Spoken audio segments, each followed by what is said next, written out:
আজ মন চেয়েছে আমি হারিয়ে যাব আমি। হ্যাঁ, তোমাদের সাথে হ্যালো বন্ধুরা, জাগৃতি অ্যান্ড ফ্যামিলিতে তোমাদের স্বাগত। আজ আমি কিছু আমার পুরনো স্মৃতি, আমার কিছু পুরনো ট্রিপ আমি তোমাদের দেখাতে নিয়ে যাব। আমি লাদাখের ভিডিও শ্যুট করেছিলাম, তার কিছু রেকর্ডিং আমি আগে ছেড়েছি, কিন্তু লাদাখ থেকে নুব্রা অ্যান্ড প্যাংগংয়েরটা আমি ছাড়বো বলেছিলাম, বাট আমি হয়তো কোনো কারণে ছাড়তে পারিনি। আজকে সেই নুব্রা এবং প্যাংগং, আমার পরের ভিডিওতে প্যাংগংয়ের কিছু ঘুরে আসার কিছু অভিজ্ঞতা তোমাদের সাথে শেয়ার করব। আমরা সকাল সকাল লাদাখ থেকে বেরিয়ে পড়েছি নুব্রার উদ্দেশ্যে। সাসাং হচ্ছে আমার যার সাথে কন্ট্যাক্ট ছিল, যে ট্যুর অ্যান্ড ট্রাভেলসের যে এয়ারপোর্ট টু এয়ারপোর্ট আমার যার সাথে কন্ট্যাক্ট ছিল, সেই ছেলেটির নাম সাসাং। তার ব্যবস্থাপনা খুবই সুন্দর, খুবই ভালো। তোমরা যদি যেতে চাও কেউ আমাকে জানিও, আমি তার কন্ট্যাক্ট নাম্বার তোমাদেরকে দিয়ে দেবো। এবং ভীষণ চিপ রেটে সে আমাদেরকে নিয়ে গেছিলো, এবং হ্যাঁ, তার ব্যবস্থাপনা, তার সব কিছুই খুব অতি উত্তম যাকে বলে। আমরা চলে এসেছি নুব্রাতে। আমাদের যেখানে প্রথম ডেস্টিনেশন ছিল সেটা হচ্ছে খারদুংলা পাস। এই দেখছো খারদুংলা পাশের ছবি। তারপর আমরা গেছি স্যান্ড ভিউ। এই স্যান্ড ভিউতে আমার হাজব্যান্ড, আমার ছেলে, এরা বাইক চালিয়েছিল। স্যান্ড ভিউতে বাইক চালানোর জন্য একটি বিশেষ রকমের বাইক ওখানে রেন্টে পাওয়া যায়। তুমি মনে করলে সেই বাইক নিয়ে ওখানে খানিকক্ষণ একটা এনজয় করতেই পারো। বালির ওপর বাইক চালানোর অভিজ্ঞতা একটা অন্য রকম অভিজ্ঞতা। আমার ছেলে ভীষণ এনজয় করেছে। যাদের বাইক তারাও পিছনে থাকে, তোমাদের ভয়ের কোনো কারণ নেই। এবং এখানে বালি হচ্ছে একদম সাদা, হোয়াইট যাকে বলে। পুরো লাদাখেই তুমি হোয়াইট স্যান্ড পাবে। এবং এই যে দেখছো ছেলেটিও পেছনে বসে আছে। আর লাদাখে কঠোর পাহাড় যাকে বলে, পুরো লাদাখ ট্রিপে শুধু সেটাই দেখতে পাবে। আগের চারধামে আমি যেভাবে তোমাদেরকে সবুজ পাহাড় দেখিয়েছি, যার জন্য যেখানে খুব বৃষ্টি হয়, কিন্তু এই লাদাখে কঠোর পাহাড়ের রূপ দেখতে পাবে, যেখানে সবুজ নেই বললেই চলে।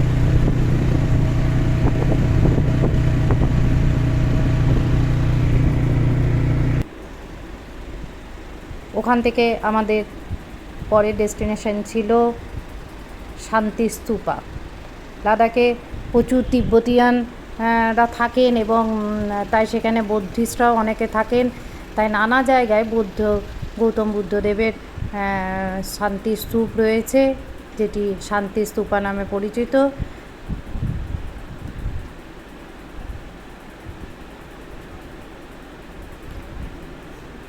আমার শাশুড়ি মা আস্তে আস্তে উঠছেন, হাঁপিয়ে গেছেন। লাদাখ ভীষণ উঁচু, ওখানে একটু অক্সিজেনের কম হয়। মায়ের একটু কষ্ট হয়েছিল, বাট অক্সিজেন সিলিন্ডার এদের গাড়ির সাথে সবসময় থাকে। তারা আমার মাকে সেই সাপোর্ট সিস্টেমটা দিয়েছিল।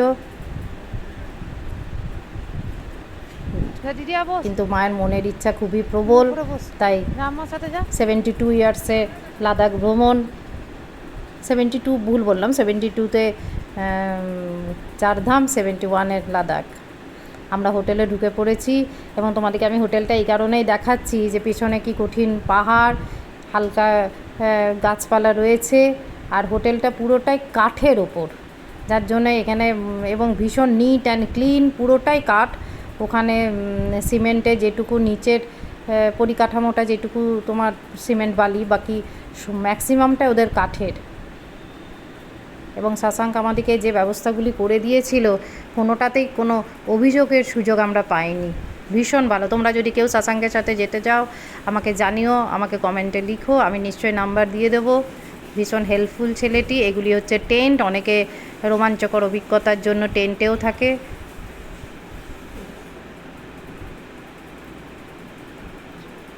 আর এইটি হচ্ছে, আমাদেরকে 2টো রুম দিয়েছিল, আমাদের যেহেতু 5 জন মেম্বার, আমাদেরকে 2টো রুম, বাইরে থাকার বসার ব্যবস্থা, বাইরে আমাদেরকে অপশানও দিয়েছিল, আমরা টেন্টেও থাকতে পারতাম, বাট আমরা এই ইয়েতেই ছিলাম, কটেজে। অতি মনোরম দৃশ্য, সামনে বিশাল পাহাড়, আর প্রকৃতি যেন কি বলবো, আমি বলে তোমাদের বোঝাতে পারবো না।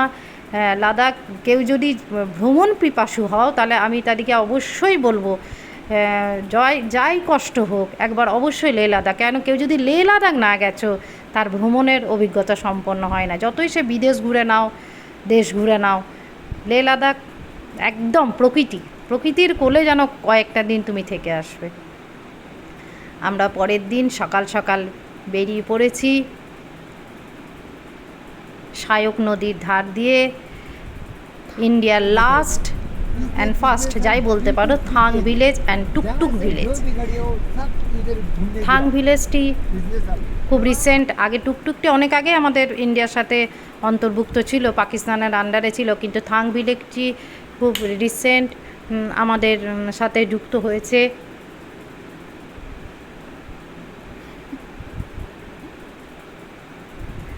শায়ক নদী নিচ দিয়ে বয়ে চলেছে। আমি তোমাদেরকে নেচারটা পুরো দেখাবো।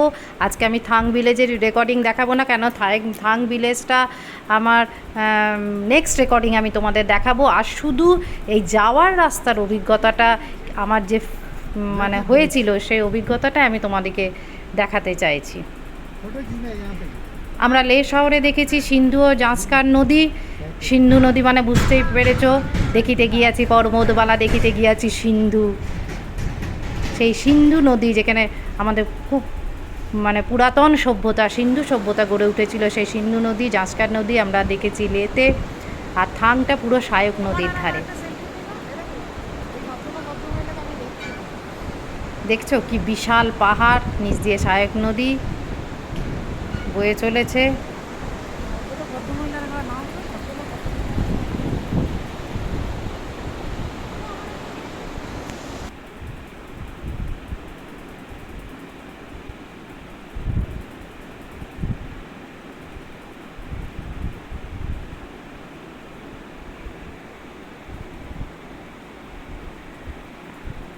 পাহাড়গুলি শুধু দেখো, চারিদিকে কঠিন পাথর, শুধু বড় বড় পাথর, সেখানে কোনো গ্রিন কিছু দেখতেই পাবে না। আর আকাশ মনে হচ্ছে যেন পাহাড়কে ছুঁয়েই আছে, মেঘ যেন পাহাড়কে ছুঁয়েই আছে।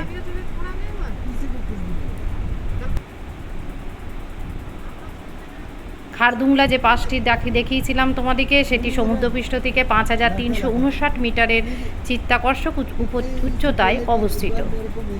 প্রায়শই বিশ্বের সর্বোচ্চ মোটরযোগ্য পাস হিসাবে পালিত হয়।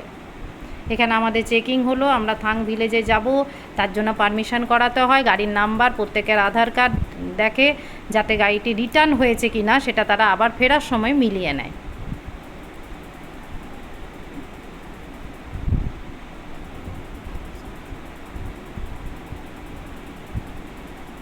এই যে ছোট্ট দূরে দূরে খুব জুম করে ভিডিওটি স্টপ করে যদি দেখতে পাও, ছোট্ট ছোট্ট বাংকার রয়েছে এবং ভীষণ প্রোটেক্টেড এবং রেস্ট্রিক্টেড এরিয়া বলে এখানে কিন্তু সব সময় আমাদের ভারতীয় জওয়ানরা এই বাংকারের মধ্যে পুরো গান শ্যুট করে মানে বসে আছে, গান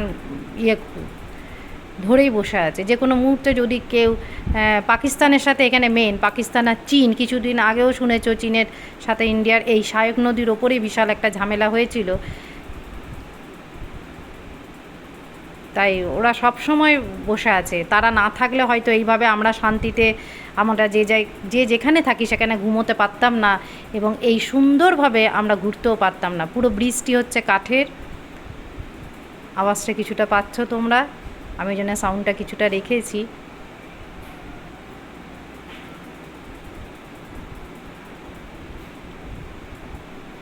আচ্ছা, আমাদের গাড়ি যে চালাচ্ছে তার সাথে তোমাদের পরিচয় করানো হয়নি, সে তাসি ভাই ভীষণ ভালো গাড়ি চালিয়েছে এবং সে শুধু ড্রাইভার না, সে আমাদের গাইডও ছিল। সে আমাদেরকে গাইড করেছে খুব সুন্দরভাবে, কোথায় পাকিস্তানের বর্ডার, কোন জায়গায় পাকিস্তান সাথে আমাদের পার্টিশন হচ্ছে, কোন জায়গায় আমাদের দুই দেশের মধ্যে ঘেরা রয়েছে।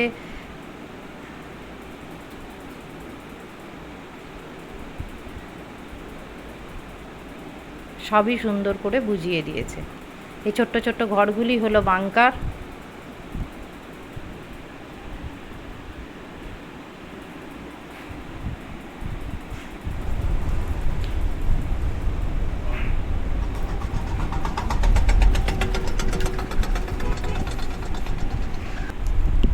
सामने वाला पहाड़ी पाकिस्तान का है कौन वाला ये सामने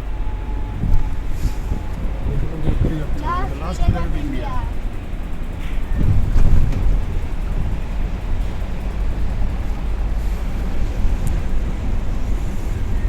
मेरे को बैरिकेड दो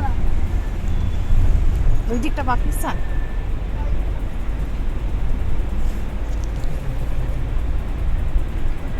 उधर पाकिस्तान के जा हाँ वो ब्लैक वाला হাড় হিম করা বিষয়, একদিকে পাকিস্তানের পাহাড়, একদিকে আমাদের পাহাড়। যে পাকিস্তানের সাথে আমরাও জন্ম থেকে শুনছি ভারত আর পাকিস্তান এক দেশ থাকলেও বিচ্ছেদের পর যেন একটা কোল্ড ওয়ার আমাদের মধ্যে চলতেই থাকে। আবার মাঝে মাঝে তো উগ্রপন্থীদের ঝামেলা তো বুঝতেই পারছো, এবং তাই প্রত্যেকটা জায়গায় এই বাংকারগুলো তোমরা দেখতে পাবে। 1971 সালে ভারত পাকিস্তান যুদ্ধের ফলে 3টি গ্রাম আমাদের পাকিস্তান দখল করে নেয় এবং নিয়ন্ত্রণ রেখা থেকে 2.5 কিলোমিটার দূরে এলাকার জনসংখ্যা মূলত বাল্টি। এই 3টি গ্রামের মধ্যে থাং আর টুকটুক ছিল। টুকটুক অনেক আগে আমাদের আন্ডারে চলে আসে, বাস থাং খুব রিসেন্ট 71-এর যুদ্ধে আমাদের দেশের সাথে আবার পুনরায় যুক্ত হয়। আমার পরের রেকর্ডিংটা অবশ্যই দেখো এবং সাবস্ক্রাইব করো।